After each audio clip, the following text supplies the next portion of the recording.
Bet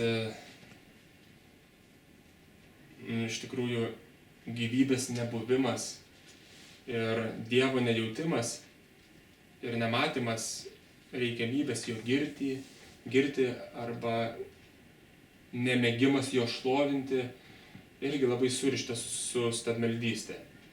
Ir papasakosiu kodėl.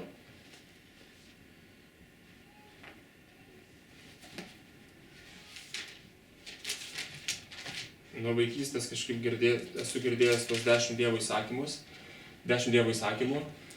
ir juos paskaičius, gal iš pradžių juos paskaitysiu ir trumpai peržvelgsim kiekvieną.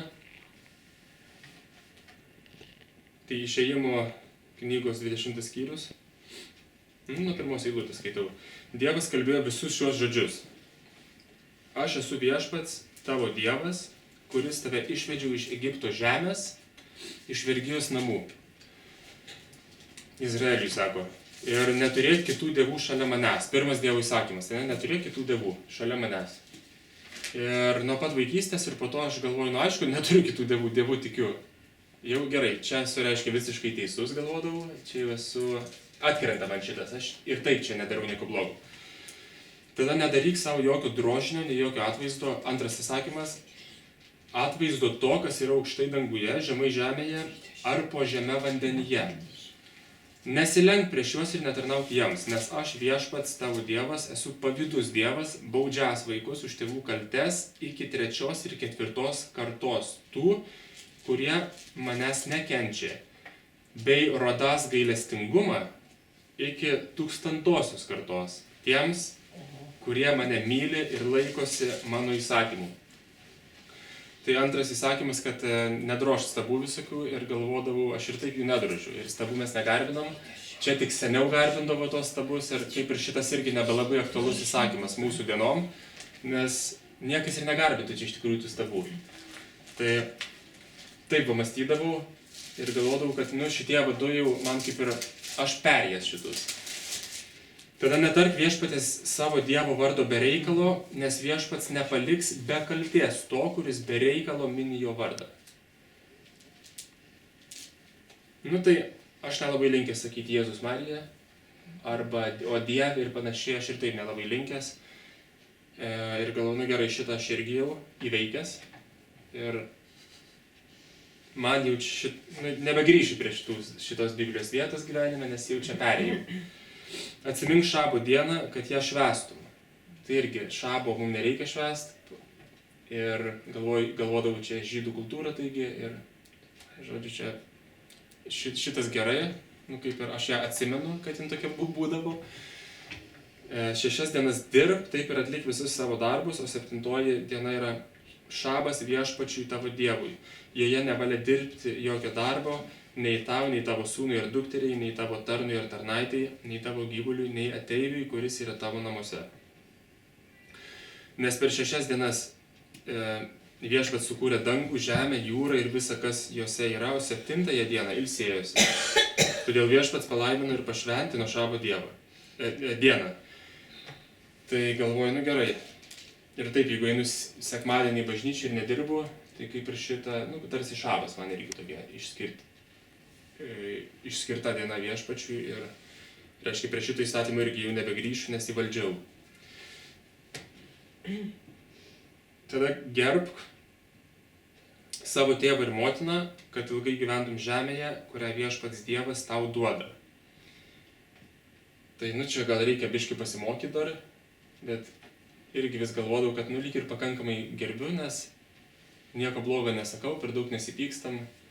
Tai irgi atrodo, bet gal prie šito reiks dar sugrįžti. Nežudyk, nežudau, nesvetimauk, nebesvetimauju, nevok, irgi tikrai nevogiu nieko, atrodė. Neliudyk neteisingai prieš savo artimą, tai neliudyk neteisingai ir nesakyti neteisingų dalykų savo naudai, kad kažką gaučiau savo, ar kokiam teisme neliudyk neteisingai, taip, ar... irgi atrodo, to nedarau.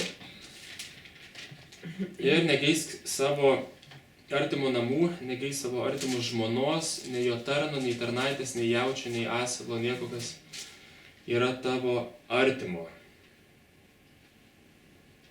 Nu tai per daug kažkaip niekad nepavydėjau niekam, bet tik slapčia nebent. Jeigu muzikui kažkam geriau sekasi, kas išleidžia pirmas kokią dainą, gražesnį nei mano, ar geriau groja būgnais, tai visą laiką būdavo toksai biškai sunku dėl to. Baltas pavydas, pilkšvas gal sakyčiau. Bet kaip sako, iš tikrųjų nėra nei jokio, nei balto, nei jokio. Pavydas yra pavydas. Taip, vienas. Tai va, visi šitie dalykai atrodo kaip ir dauguma, tikrai nėra čia ką, jeigu pagal tokį išorinį įstatymą, kaip ir nieko išoriškai per daug ir atrodo nedarau. Tai va, kol nepažiūrim į tos įstatymus kitaip, kad kiekvienas įstatymas iš tikrųjų yra ne tik fizinis principas, bet dvasinis principas. Ir galim praplėsti kiekvieną tą įsakymą iki daugybės pamokslų iš tikrųjų. Ir tai yra labai plačios temos, bet šiandien tik truputį noriu peržvelgti, kaip tie visi dalykai susiję su stabmeldystė ir kas iš viso yra ta stabmeldystė. Tai, aš pažiūrėjau iš viso, kad nenusišnekėčiau, gal aš netaip suprantu tą žodį, tai norėjau pažiūrėti į anglišką žodyną, ką sako, yra Britaniko žodynas. Labai iš tikrųjų senas ir platus ir pripažintas, tai jisai sako, kad stabmeldystė judaizme ir krikščionybėje tai kažkieno ar kažko kito, o ne Dievo garbinimas, lyg tai būtų Dievas. Tai į šitą apibrėžimą žiūrint, tai realiai garbinimas. Stabmeldystė yra garbinamas, atidavimas garbės, suteikimas prioriteto, jeigu lyg tai būtų Dievas, pastatymas į pirmą vietą, ir panašiai. Tai dar pažiūrėjau, ką reiškia garbinimas tas žodis pagal Kembridžo žodyną ir kad garbinimas reiškia garbinti, labai mylėti, gerbti ir žavėtis ko nors. Ir čia nebūtinai krikščioniškai, kontekste krikščioniškam, bet aplamai. Žavėti ko nors dažnai nepastebint to žmogaus ar daikto blogųjų savybių. Tai garbinimas Dievo, jeigu tikrojo. Tai aišku, atkrenta tos blogosios savybės, nes mes tikim, kad jis neturi blogųjų savybių, bet jeigu garbinant daiktus arba žmonės kitus, tai taip, fanatizmas arba padėjimas žmonių arba daiktų į pirmą vietą, tarsi jie neturėtų blogųjų savybių. Tai reiškia, tarsi tai būtų tik išeitis ir kad lyg tai nebūtų tame galimybės atsitrenkti į netiesą arba melą, arba tame žlugti. O iš tikrųjų, tai visi šitie žemiški dalykai, kadangi jie pasibaigia ir jie yra sąlygoti, tai juose yra galimybė žlugti, nes jeigu mes įsitvirtiname juose, įsitvirtinam tam laive, tam Titanike ir tas Titanikas žlunga, tai mes žlungam ir kartu su tuo dalyku, nuskęstam. Tai va, tai stabmeldystė yra realiai garbinimas kažko kito, lyg tai būtų Dievas. Ir visų pirma, reikėtų pažiūrėti, kodėl aplamai, kodėl žmogus iš viso garbina kažką. Ar tai būtų Dievas, ar daiktai. Kodėl iš viso žmonės per visus amžius... Žmonės labai pinigus garbina. Garbina pinigus. Labiau už Dievą. Pirmas tavas. Taip. O kai kurie negarbina pinigų, o garbina, tarkim, keliones. Jie sako, mes nematerialistai, mums patinka keliauti, labai mes žavimės gamta. Bet iš tikrųjų, be tų kelionių, Covidas buvo, čia viskas užrakino ir kai kuriems žmonėms buvo tragedija. Vieni pasiskiepijo, ten kiti nesiskiepijo, tai kaip kas pasirinko taip, bet kai kurie gal, pavyzdžiui, nelabai norėjo skiepytis, bet taip trūko kelionių, nes jo tuštuma buvo, arba ten kažkokių tai renginių. Ir realiai jie sudėję buvo viltis tos renginius, kaip savo priebėgą turėjo renginius. Kai viskas atsibosdavo, bėga į renginį. Kai jau juoda, jau reikia išvykti kokią kelionę. Ir panašiai. Tai kodėl žmogus garbina? Tai visų pirma, nes jis tiki taip, kad kažkas yra gera, aukšta, ar šventa, ar naudinga, ir kad tai duos išeitį. Garbina dėl išeities, nes tai yra išeitis. Ir mums turėtų būti Dievas išeitis ir Jėzus Kristus, o kitiems išeitis yra, vieniems atrodo išeitis iki pilnos laimės, gauti pilną laimę ir ramybę, jų tą tikrą ramybę. Tai yra, tarkim, finansinė nepriklausomybė. Ir atrodo, va, kai jau susitvarkysiu, dabar gyvenu gal ir visai gerai, visai neblogai, bet jeigu turėčiau, tarkim, jau savo namus, nebereiktų nuomotis ir būčiau įsitvirtinęs finansiškai, tai va tada jau būtų visiškai ramu. Nu ir jeigu dar vaikai visi būtų sveiki, jeigu būtų geri santykiai su žmonėm, tai tada jau būtų tikrai ramu ir viskas gerai. Va tada jau galėčiau ir daugiau laiko Dievui rasti ir tikrai studijuoti šventą raštą daugiau, bet pirmą noriu užsitikrinti vat, savo šeimos gerovę ir visą kitą. Kas iš vienos pusės yra labai gerai užtikrinti tą gerovę. Jeigu tą gerovę statai ant Jėzaus Kristaus ir tą gerovę statai ramybėje ir džiaugsme ir teisume, toje besąlyginėje ramybėje, kur jeigu bus tas finansinis aprūpinimas, tai bus labai gerai. Jeigu viskai nepasiseks po 20 metų bandymų, tai irgi bus labai gerai. Nes Dievą turiu, nes Jis mane pripildo kiekvieną dieną. Tai va tuos visus dalykus iš karto žmogus kaip ir pastato kaip stabą. Ir vieni stabai vat, gali būti šitie dalykai, kurie duoda tą tokį žemišką pasitenkinimą. Tai jie tokie gan akivaizdūs stabai, kuriuos mes pastebim gan akivaizdžiai. O kiti stabai ir kažkaip savo gyvenime esu pastebėjęs tokie subtilesni šiek tiek. Stabai,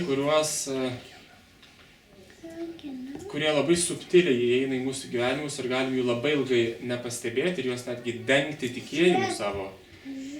Tai yra stabai, kuriuos mes pastatom Dievui ir juos garbindami savo teigiame arba kitiems žmonėms, kad juos garbinami mes garbinam Dievą.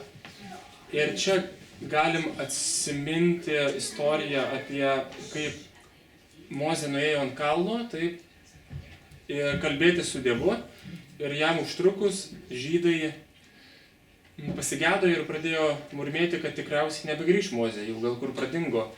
Ir kol jo nėra, pasistatykim va tą veršį ir mes taip garbinsim per jį Dievą. Ir paskaitysiu tą vietą, nes, kad nesuklyščiau. Išėjimo 32. Tauta nesulaukdama Mozės grįžtant, susirinko aplink Aaroną ir sakė jam, padaryk mums Dievą, kuris eitų pirma mūsų, nes mes nežinome, kas atsitiko tam žmogui Mozei, kuris mus išvedė iš Egipto žemės. Aaronas jiems atsakė, imkite iš savo žmonių, sūnų ir dukterų auksinius auskarus ir atneškite man. Ir iš tikrųjų šitie visi auksiniai auskarai, kažkaip man taip susilygina, kas galėtų būti mūsų gyvenime, tie auksiniai auskarai visi ir papuošalai, tai gali būti brangus dalykai mums, arba netgi mūsų, tai, ką mes gerai darom, mūsų talentai, arba netgi mūsų labai branginami norai, tai, kas mums brangu, papuošalai, auskarai, tai, kas mus puošia. Tai sako, atneškite man juos visus. Ir visi žmonės išsiėmė auksinius auskarus iš savo ausų ir atnešė juos Aaronui. Tas juos išlydė ir nuliedino veršį. Iš jų pagamino objektą, per kurį garbins Dievą. Ir net nesakė, kad mes tą veršį garbinsim, kad čia mūsų kažkoks naujas Dievas, bet jie sakė, mes šitaip garbinsim viešpatį, aukščiausiai. Tai intencija kaip ir gera, noras yra geras, garbinti viešpatį. Bet mes garbinsim taip, kaip mes dabar sugalvojom. Ir tas juos išlydė ir nuliedino veršį. Žmonės tarė, Izraeli, štai tavo Dievas, kuris tave išvedė iš Egipto žemės. Aaronas, matydamas tai, pastatė aukurą ir paskelbė, rytoj viešpatės šventė bus. Tai mes garbinsim viešpatį. Atsikėlė anksti rytą, jie aukojo deginamasias ir padėkos aukas, o mūsų gyvenime tos padėkos aukos ar deginamosios, gali ir kitokios būti aukos. Mes galim jam laiką skirti, mes galim jam net pinigus aukoti ir toj papasakosiu, kokiu būdu tam veršiui aukoti pinigus. Sėdo valgyti ir gerti ir kėlėsi žaisti. Ir toliau ten viešpats Mozei jau parodė, kas vyksta ir jis nusileido nuo kalno ir užsirūsino ant tautos ir selvartavo labai ir ten toliau eina istorija. Bet aš, pavyzdžiui, esu pastebėjęs savo gyvenime, kad kartais nušokęs nuo Dievo žodžio arba nuo maldos ir pamiršęs, ką sako Dievo žodis, apie tai, kas yra iš tikrųjų svarbiausia man daryti kaip krikščioniui ir kaip tikinčiam, ir tai yra ieškoti Dievo artumo ir vis labiau suvokti Dievą ir patirti, ir per tą suvokimą ir patyrimą iš tikrųjų ir veikti jame, tai per tą suvokimą ir patyrimą Dievo man ateina tikras žinojimas, ką man daryti su savo gyvenimu. Bet kada atitolstu nuo jo žodžio, pradedu kurti pagal savo įsivaizdavimą, kurti tai, kaip aš tarnausiu Dievui. Susigalvoti kokią nors veiklą, aš čia dabar kalbu, kaip tikinčiam galbūt tik tai šitus dalykus, kas jau tiki. Tarkim, Dievo žodis, jisai moko tikintiesiems būti kartu, neapleisti tikinčiųjų susirinkimų, jisai moko tarnystės bažnyčioje, jisai moko augimo su visais kartu, stiprinti vieni kitus. O aš, tarkim, nenorėdamas tų dalykų daryti ir žvelgdamas savo žmogiškų protų į bažnyčią ir žiūrėdamas ne į Jėzų Kristų žmonėse, bet į žmonių charakterius, man, tarkim, nepatinka būti su visais ir aš darysiu kitaip. Aš, tarkim, vietoj tų susirinkimų, žiūrėsiu YouTube kažkokius pamokslus. Kaip ir idėja labai gera, aš maitinsiuos pamokslais, Dievo žodis skaitysiu vienas, ir pradedu savo visą sesiją tų pamokslų žiūrėjimo ir save maitinu tuo, savo protą maitinu. Ir, tarkim, Dievo žodis irgi moku išlikti maldoj, melstis. Bet, tarkim, nesimeldžiu, neskiriu jam to laiko, kur man reikia labai sąmoningai palikti proto stimuliaciją. Reiškia, proto stimuliacija informacija kažkokia išorinė, atsisėsti, nutilti ir skirti tą laiką Dievui. Iš tikrųjų, paklausti, ką jis man sako. Ir čia jau yra tikra auka. Nes irgi klausyti pamokslus pastoviai irgi gali tapti hobis. Nusiperku sausainų, pasidarau kavos, atsisėdu ir žiūriu. Irgi labai įdomių pamokslų yra. Ir labai tokių, gali net susirasti pamokslą, kokį tik nori girdėti šiais laikais. Tai tai gali būti mano jau auksinis veršis. Aš per tai garbinsiu Dievą, aš nebūsiu bažnyčios dalis, aš netarnausiu bažnyčiai.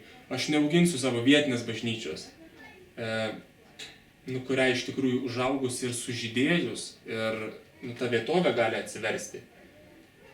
Arba ten gali ateiti kažkoks, mano atžvilgiu, tarkim, jaunas žmogus, kuriam labai reikia, tarkim, kito jauno žmogaus, kurį labai motyvuos buvimo bažnyčiai.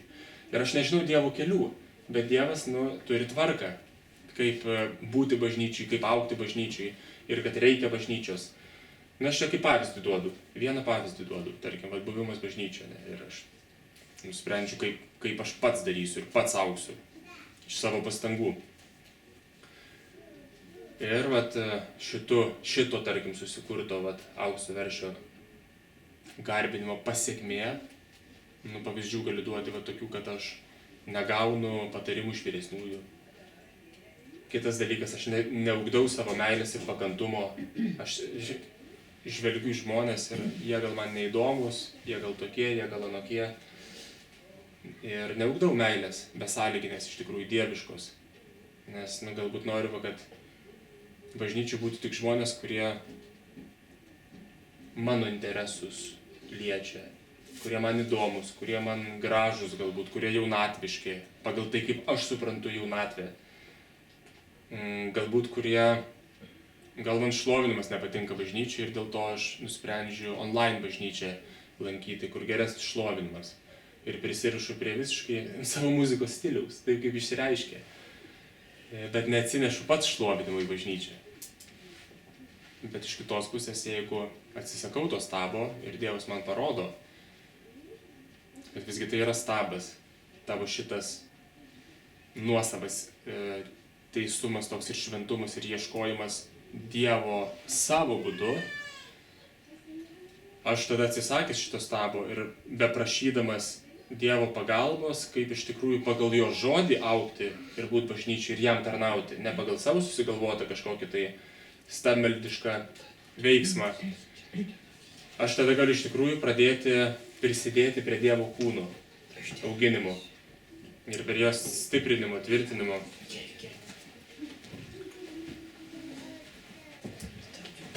Ir jeigu iš tikrųjų matau, kad kažkas bažnyčiai yra gal ne taip, kaip norėčiau, tai ar mano atveju vėlgi per savo prizmę duosiu. Man kartais atrodydavo, kad mūsų Elektrėnų bažnyčiai ten per mažai, tarkim, jaunų žmonių ir atrodytų, norėtų eiti į jaunatvišką bažnyčią, kur yra daugiau jaunų. Tai vėlgi čia taip pat kaip ir pabėgti savo šaly nuo karo į saugią šalį, kur kažkas kitas iškovojo laisvę, numirė, pačiam pabėgti, kaip gera, ačiū Dieve, o kiti visi numirė. Tada grįžti, kai jau gerai. Arba nueiti į ten, kur gerai, kur jau kiti iškovojo laisvę ir aš nueinu ten. Eiti į bažnyčią, kur jau kiti atvedė jaunų žmonių ir aš džiaugiuosi kitų darbo vaisiais, bet pats vaisius į bažnyčią nenori nešti. Arba ten, kur yra labai geras šlovinimas. Čia vat irgi atrodo, galėtų tokiom materialiom akiem, sieliškom atrodyt, kad kas čia per šlovinimas? Tėtis, šlovinimo lyderis čia. Ir palyginus su Vilniaus bažnyčia, pavyzdžiui, Kristaus paliepimo, kurie turi geriausią aparatūrą ir visą kitą, ir gali atrodyti, kas čia niekada nebus gero šlovinimo. Pagal mano supratimą, tarkim. Aš čia kaip pavyzdį duodu, aš taip nemanau, kad čia negeras šlovinimas. Bet kada žiūriu iš statančios pusės ir kada tikrai atsiranda meilė Dievui ir noras pradėti jam nešti vaisių kažkokiu būdu, tai aš daug greičiau galiu atnešti vaisių Dievui, matydamas, ko reikia bažnyčiai čia. Ir netgi mane gali priimti daug labiau, mano tą auką daug labiau vertins broliai ir seserys Kristuje, nei kad aš bandyčiau kažką taip savo nuožiūrą pasaulyje pagelbėti žmonėm. Dar klausimas, ar jie vertins tai.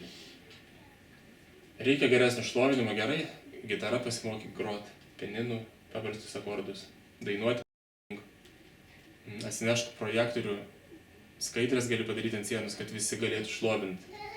Ir pradėk galvoti, kaip padaryti šitą bažnyčią, kad ir 2 žmonėm arba 3, kaip ją padaryti geresnę. Kaip ją, ne tai kad geresnė, bet, taip ir geresnė, net fiziškai.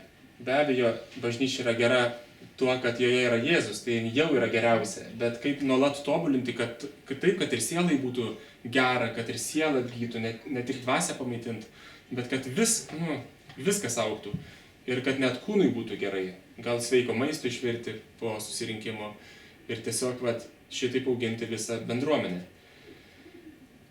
Kitas stabas gali būti, aplamai, kai Dievas, tarkim, jam reikia, iš tikrųjų, ko Dievui reikia, tai mūsų širdies. Ir ką turiu omeny mūsų širdies? Kad jo žodis pripildytų mūsų širdį ir kad mūsų širdis visiškai atsiduotų jam. O kokiu būdu atsiduotų? Aš anksčiau galvodavau, kad kai aš sakau, Dieve, aš tu atiduodu mano širdį, aš jam ir atidaviau. Bet truputį daugiau prireikia nei to. Ir tas širdies atidavimas, tai ir yra užsodinimas sėklų toj širdyje, Dievo žodžių sėklų. Kad iš tos širdies ir eitų natūraliai ir automatiškai Dievo dalykai. Tai kaip ta širdis pasikeičia, būtent atiduodu Dievui savo širdį per savo laiką visų pirma. Savo laiką atiduodu Dievui. Skiriu jam laiko maldai, skiriu laiko žodžiui, skiriu laiko šlovinimui bažnyčiui, klausimui, skiriu laiko kitų brolių nudrasinimui ir auginimui ir seserų. Ir būtent tuo laiku, kurį aš skiriu Dievui, manyje ir sodinasi tos sėklos, kurios po to vis auga. Pastoriai po to laisto tas sėklas ir kiti broliai gali laistyti. Ir Dievas augina tas sėklas. Ir po biškį apsisodina tas širdis Dievo dalykais. Ir tampa tada ir malda. Ir visa kita, kas susijęs su Dievu, tampa jau nebe kažkoks proto per protą daromas dalykas, bet tiesiog iškyla dieviški dalykai. Ir net jeigu vieną Biblijos eilutę paimtume per dieną ir pamedituotume, tas 5 minutės atsimintume ją, išsirašytume kur nors, tai jau būtų milžiniška sėkla. Bet tiesiog taip gaunasi labai dažnai, bent jau mano pažįstamui, nenoriu kaltinti bažnyčios kultūros, bet mano pažįstamui bažnyčios kultūrai dažnai matosi ir mano gyvenime, kad taip greitai pasideda kažkur kitur Dievo žodis, nes aš vis darau kažką svarbesnio, norėdamas užpildyti savo gyvenimą. Ar namus susiremontuoti, ar studiją įsirengti, ar dar kažką pasidaryti, ar kažką išmokti. Ir galų gale nukenčia Dievo žodžio integracija į mano širdį. Ir taip ir neatiduodu to širdies Dievui. Tai kada Dievui grįžtų prie minties savo, kada Dievui reikia mūsų širdies ir Jisai visų pirma nori, kad mes sustotume daryti, ką mes darom ir atsisuktume į jį, nutiltume ir paklaustume, Dieve, kas tu esi? Arba kodėl man taip nesinori tave šlovinti?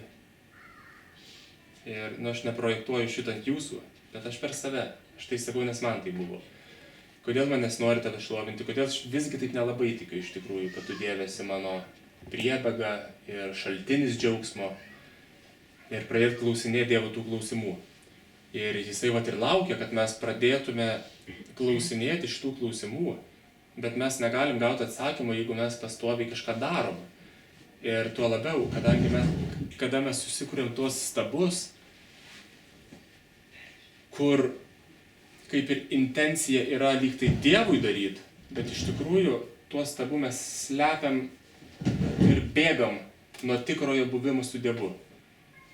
Aš kaip muzikantas, man norisi groti ir man norisi kurti muziką. Ir aš galiu susigalvoti misiją. Aš dabar šlovinimą kursiu Lietuvoje. Atsidarysiu studiją ir aš čia darysiu dabar. Nors iš tikrųjų gal šiuo metu Dievas manęs visai ne to prašo. Jisai prašo, kad aš su juo susipažinčiau ir kad, tarkim, pradėčiau iš tikrųjų būti bažnyčioj, taip kaip Jis nori, kad aš būčiau. Ir iš tikrųjų atiduoti save jam, nusižeminti,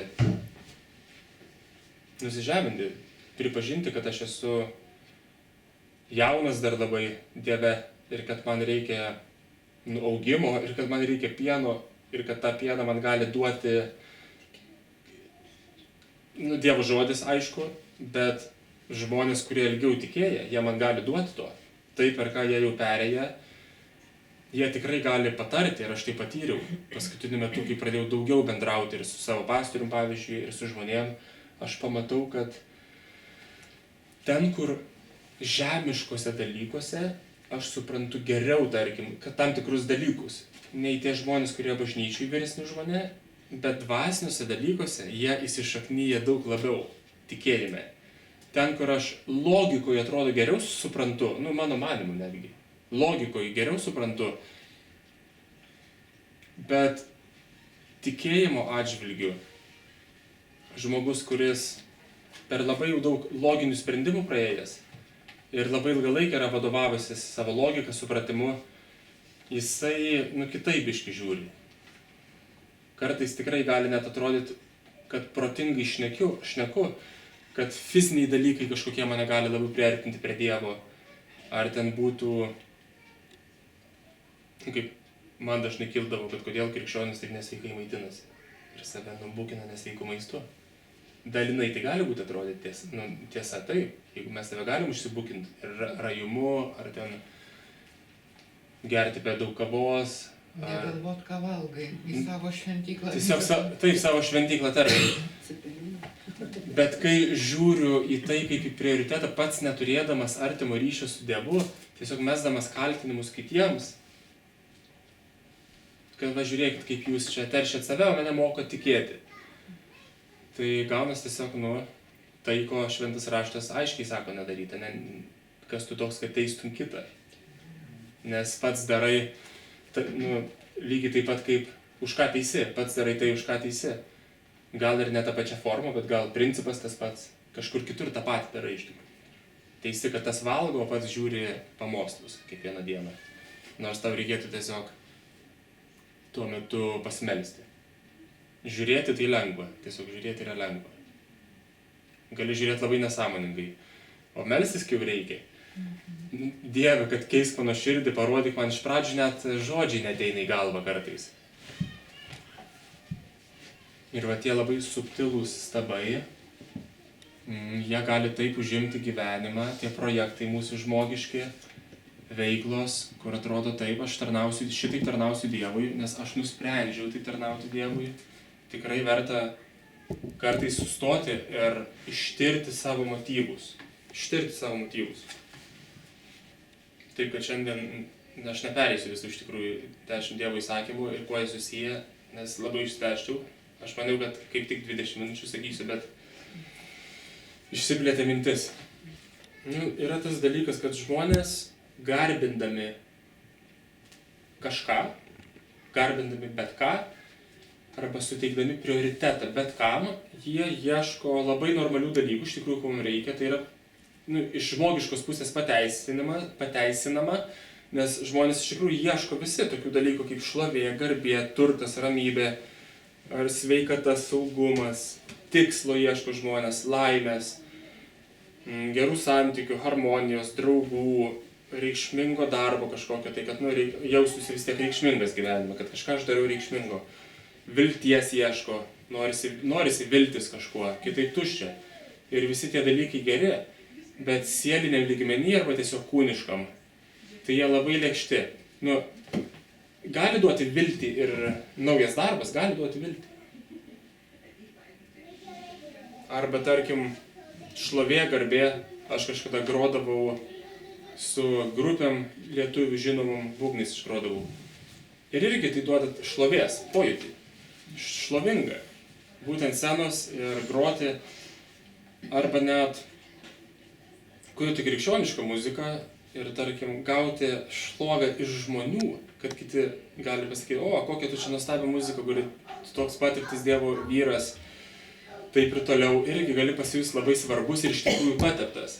Bet jeigu ta šlovė iš tikrųjų neateina iš Dievo, tai vieną gražią dieną išsisemsina jį. Visada. Visada.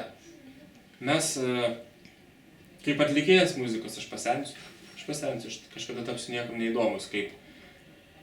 Nes, žmonės šiaip ieško grožio, šou pasaulyje ieško grožio, spindesio ir dings tas grožis ir toj vietoj būsiu niekam neįdomus.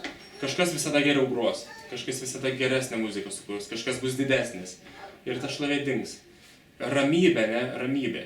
Irgi labai geras dalykas. Ir kai kurie pasauliečiai žmonės sako, aš ieškau ramybės ir linkiu ramybės. Kokios ramybės? Raminamųjų prisigeriam ir ramu. Arba tarkim, narkotikų, parūko, žolėskas ar ten dar kokiu nors. Ir ramu. Ramu, gera. Išsiblaivo ir tada labai neramu. Ir vėl reikia pasiraminti. O kai, kaip sakant, vėl ta ramybė dingsta. Ir kai ta ramybė dingsta ir siela vartosi, tai kodėl jin vartosi? Nes jaučia, kad dvasių yra labai negerai. Dvasių yra labai negerai. Ir kad užbukint tą pojūtį dvasinį, vėl reikia grįžti į sielos ramybę. Vėl kažką tai imtis veiklos kokios ir panašiai. Ir kai kurie tie projektai būna labai ilgi, netgi geri, kurie duoda tą trumpalaikę ramybę ir džiaugsmą, jie netgi gali tęstis labai ilgai. Net, aš manau, galima net savo misiją atidaryti krikščionišką tarnystę, ne Dievo duotą pačią susigalvoti ir daryti visą gyvenimą. Ir tik tai, kada jau nebeįmanoma dar užsibukinti to kūno, kai jau nebeįmanoma, kai kūnas dingsta, kai numiršta kūnas, jau nieko nebesurysi tada, jokių raminamųjų, nebepersivalgysi jau, nes numirė kūnas, nieko nebeįsidėsi. Tai tada atsitrenkia žmogus į tikrovę, dvasia. Būna nuogas su ta dvasinė būsena prieš Dievą, su kuria ir iš tikrųjų buvo, tik niekada nedrįso pažiūrėti. Ir čia ir ta meldystė yra atitolina nuo Dievo ir nuo tikrosios dvasinės būklės. Ir kodėl turėtų koks tai žmogus ieškoti iš Dievo tų visų gerų dalykų, ramybės, kodėl? Ir kaip žmogui papasakoti, kaip jam parodyti, kaip žmogų paskatinti, kad jis suprastų, kad netikrai yra tie visi dalykai mūsų susigalvoti. Jie neduoda tikro džiaugsmo, tikros ramybės. Aš nežinau, kaip paskatinti. Aš tik žinau, kad galim melstis su žmogų, nes mane, pavyzdžiui, ir daug kas labai yra skatinęs gyvenime ir daug kas mokęs ir sakęs šitus dalykus. Irgi, kad mano tikintis draugai, kad Ramūnai ten tam tikrus dalykus sako, man Dievas sako, kad tu čia susigalvoji ir pats darai. Ir aš nors ir kažkur labai giliai, jeigu būčiau sustojęs ir labai tyrai paklausęs tavęs, Ramūnai, ar tikrai darai Dievui šitą? Ar kažkur yra kabliukas, kur tu iš tikrųjų save nori patenkinti? Būčiau ir atradęs. Bet niekad nesustojau seniau ir nepaklausiau. Tiesiog nenorėjau paklausti. Nenorėjau susidurti iš tikrųjų su Dievu. Nes žinojau, kad jeigu susidursiu, man reiks mirti savo. Ir mirti savo dažniausiai kūnas jisai nenori. Ir dėl to protas sugalvoja įvairiausių pasiteisinimų, įvairiausių gerų darbų, įvairiausių veiklų, kad tik nereiktų mirti savo. Kad tik nereiktų atsisakyti savo vizijos, savo matymo. Tai kaip iš tikrųjų suvokti, kad tas ramybės siekimas ir linkėjimas kitiem ramybės, džiaugsmo per stabus, per veiklas, per bet ką, kas yra ne Dievas, stabas, ne bet kas yra ne Dievas, kad tai net neš galutinės ramybės, kad tai net neš, visą laiką reiks dar daugiau, visą laiką reiks kito projekto, kito to, kito no, daugiau pinigų ar kažką pabaigti, statybos kokios, dar kažkas. Bet kas atima ramybę, tikrąją. Net vaikuose nėra ramybės. Vaikuose, nežinau, tėtė anūkose, labai gera, labai miela. Bet jeigu nėra, ir anūkus gali paimti, ir vaikus gali paimti. Kai kurie sako, mylimuosiuose ramybę atrandu, bet aš labai myliu šeimą, stabas, jau šeima stabas. Meldiesi šeimą iš tikrųjų.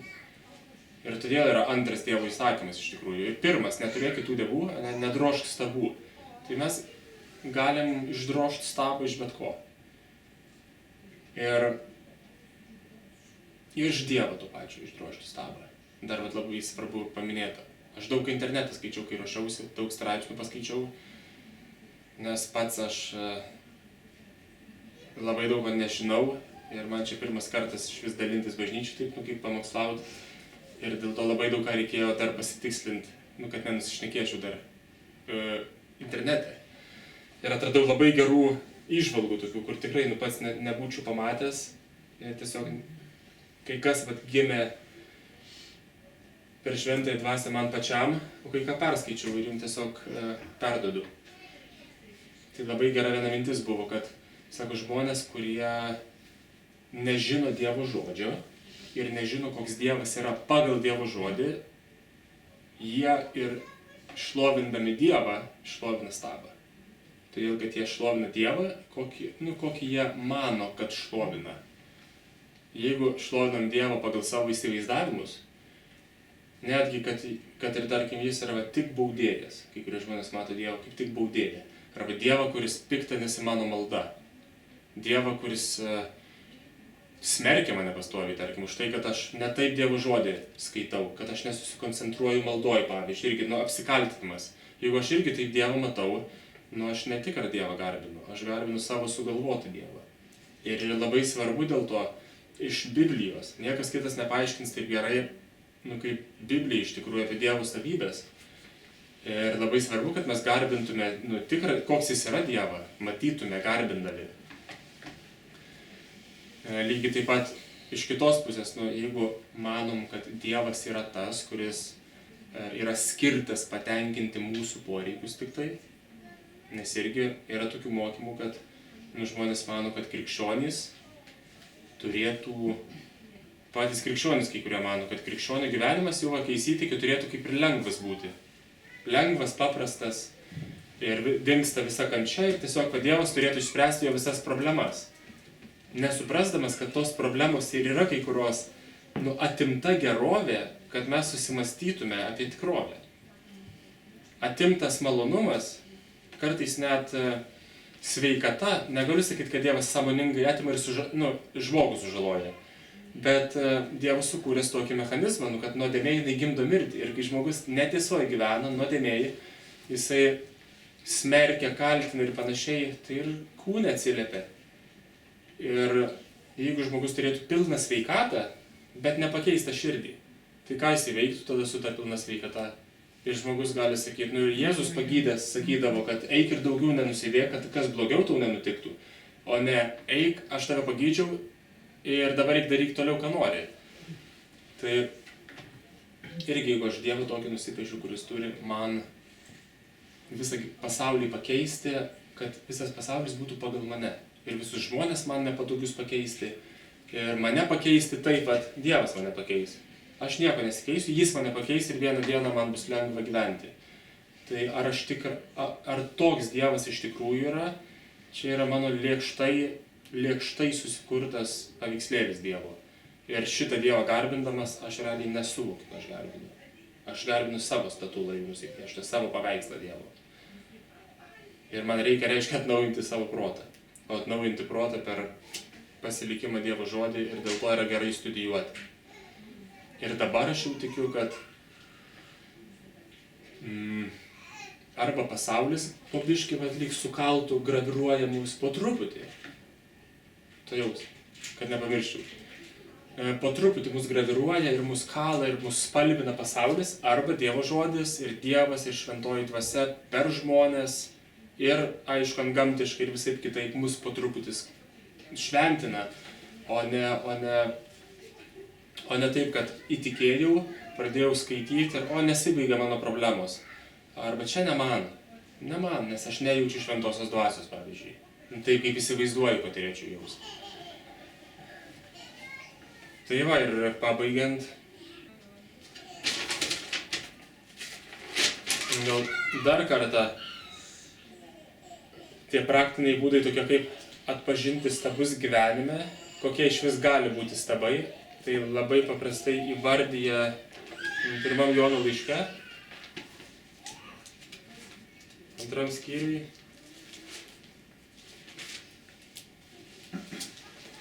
nuo 15 iki 17 eilutės.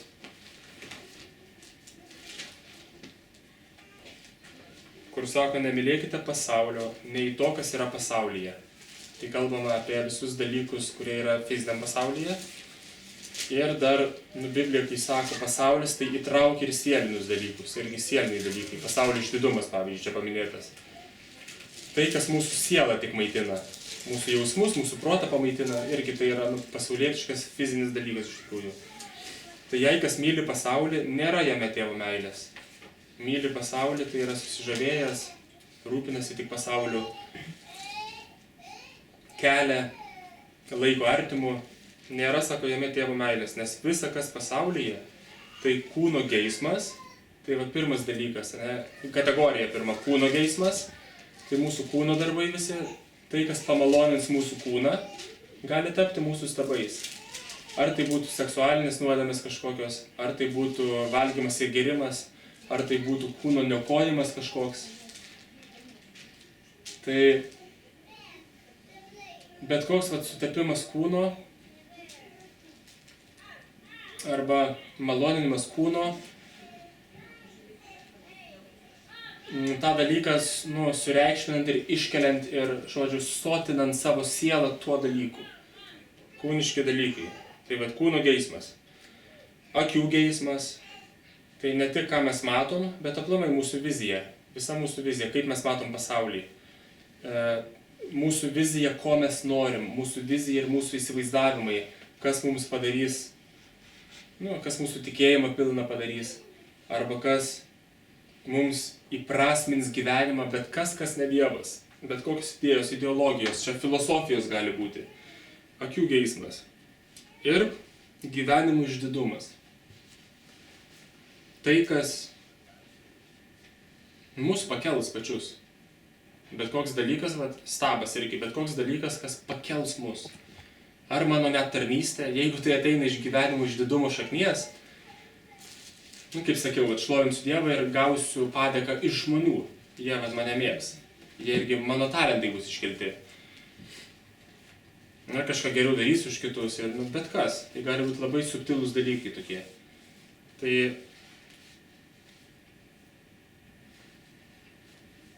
žodžiu, sako, tai nėra iš tėvo tie visi dalykai, bet iš pasaulio. Tai kūno geismas, akių geismas ir gyvenimo išdidumas. Ir sako, praeina pasaulis ir jo geismai, kas vykdo Dievo valią, tas išlieka per amžius. Ir stabus žmonės ir garbindavo iš tikrųjų tam, kad kažką gauti ir kad išpildyti savo valią. Kažkokio lietaus Dievui žmogus melsdavosi, kad būtų lietus.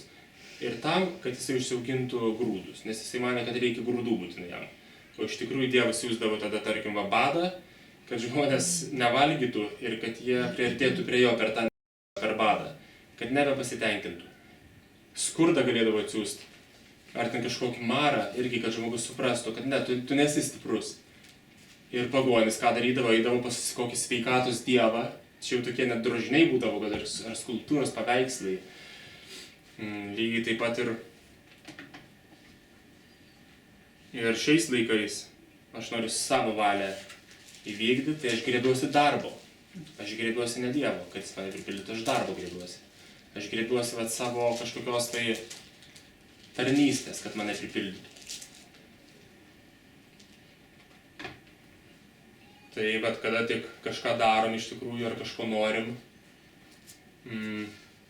ar jaučiam, kad į kažką įsiveliam jau labai stipriai, prarandam ramybę, galim savęs paklausti. Ar šitas dalykas labai stipriai tenkina mano kūną? Ar čia mano kūnas labai to nori? Ar mano kažkokį įsivaizdavimą, filosofiją patenkina šitas dalykas, ką aš darau? Ar man išdidumus suteikia? Kodėl iš tikrųjų aš šito noriu? Per tokius filtrus perleisti. Ir tada, kaip apsisaugot nuo stabmeldystės, tai būtent pirmas dalykas, gal sakyčiau, ir nuolat atnaujint savo protą, skaitant žodį,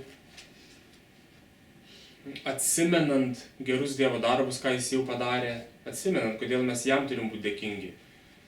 Ir kai mes jau gyvenam krikščioniškoje aplinkoje, kai jau pamirštam, tarkim, laikus, kai gerdavom, ar ten apkalbinėdavom, ar vydavomės kokią nors išdidumą, vydavomės sėkmę pasaulietinę ir būdavom pilni streso pastoviai, pasimiršta kartais tie dalykai ir nustojam vertinti, kaip gerai mes turim.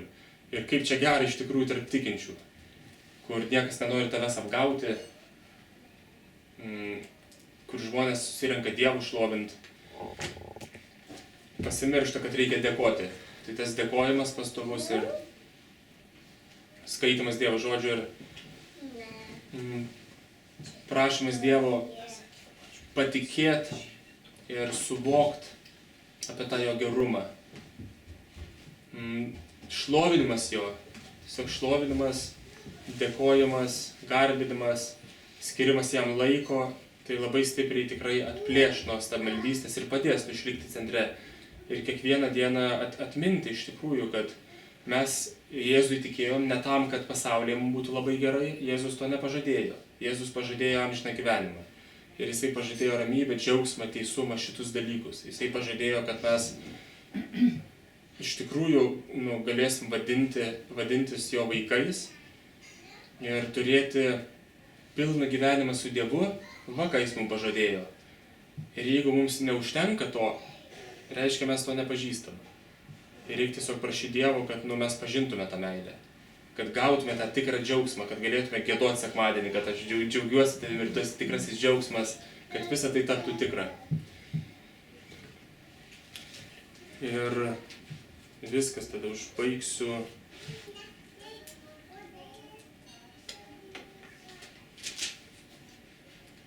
Luko 14 skyrius, 33 eilutė.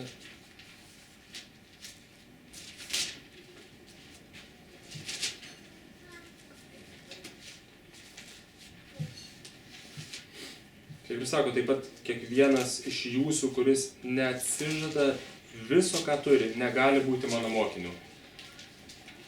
Tai viskas, ką mes turim, ir Jeigu mes jų neatsižadam, tai realiai mes ir liekam tada stabmeldystėje. Ir atsižadėjimas tai nėra metimas valgyti skanaus maisto, ar ten metimas dirbti smarkiai. Aš tai esu labai stiprus šalininkas smarkaus darbo. Man, pavyzdžiui, asmeniškai vis labiau aš neapkenčiu tinginystės ir aš noriu gyvenime dirbti smarkiai, daryti gerai, ką darau, šeimą aprūpinti. Bet tai gali dingti bet kurią akimirką ir aš turiu būti pasiruošęs. Kad jeigu Dievas panorės, tai dings bet kurią akimirką. Bet koks mano planas, bet koks mano tas trupus darbas, aš jį galiu atidėti ir sakyti, Dieve, aš pasiruošęs daryti tavo dalykus. Ir tą akimirką, kai reiks visą pasaulį paleisti, kai aš numirsiu, kad užsitikrint, kad aš jau būčiau jį ir paleidęs tą akimirką. Kad man tai nebūtų siurprizas. Kad aš neįeičiau į amžinybę, bet aš tiesiog tęsčiau amžinybę. Aš jau dabar amžinybę gyvenu, kūnas atšoka ir aš toliau amžinybę gyvenu. Bet šitame gyventi norisi. Ir viskas tada. Tiek. Ačiū Dievui už šitą žodį, kurį tu man davei. Ir Dieve, prašau, padėk, kad jisai taptų gyvas manyje ir kad jis striktų, kad nepamirščiau, kad prisiminčiau. Ir kad kiekvieno širdyje sudygtų tie dalykai, kurie turi sudygti, tie dalykai, kurie yra svarbus kiekvienam iš mūsų, kad jie ir dygtų Viešpatie, kad liktų, kad tavo žodis augtų mumise.